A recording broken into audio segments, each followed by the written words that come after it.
Secila një histori ndryshe nga tjetra.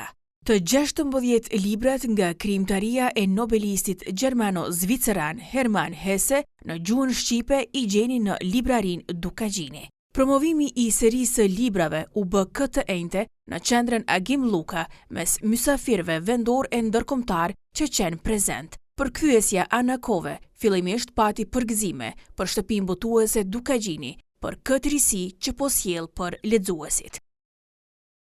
Urime shumë Dukagjinit për këtë sallë, për këtë qendër, për këtë, le të themi, mrekulli për lexuesit.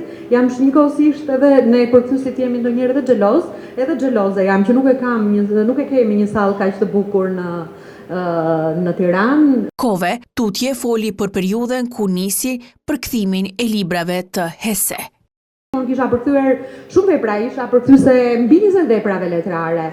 Pra erdhi bashkë në kohën kur formimi im ishte gati për të përkthyer Hesen, sepse përvojat e mia tashmë mund ta përballnin një shkrimtar të dimensioneve të Hesses. Lart veprimtarinë e Hesses e vlerësoi profesori Naser Mrasori.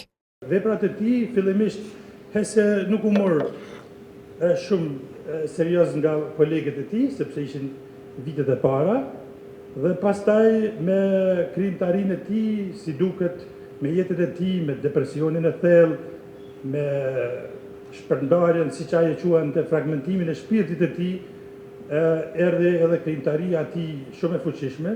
Profesori universitar foli më shumë për përmbajtjen. Tutje paneli i udhëhequr nga Liritona Bytyqi diskutuan për krijimtarinë e Hesse. Filozofik e psikologjik. Për nobelistin foli edhe përfaqësuesja nga ambasada gjermane. Hermann Hesse është një nga autorët gjermanofon më të lexuar në botë. Ai është përkthyer në më shumë se 60 gjuhë dhe çdo përkthim i ri është diçka unike. Nuk është thjesht një transferim fjalësh, por një proces krijues i mendimeve, i gjendjeve shpirtërore dhe mbi të gjitha, i nuancave kulturore.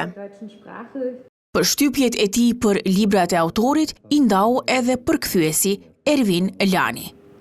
Që është Pellegrini të lindjes, pra. Si titull është Merite Ans.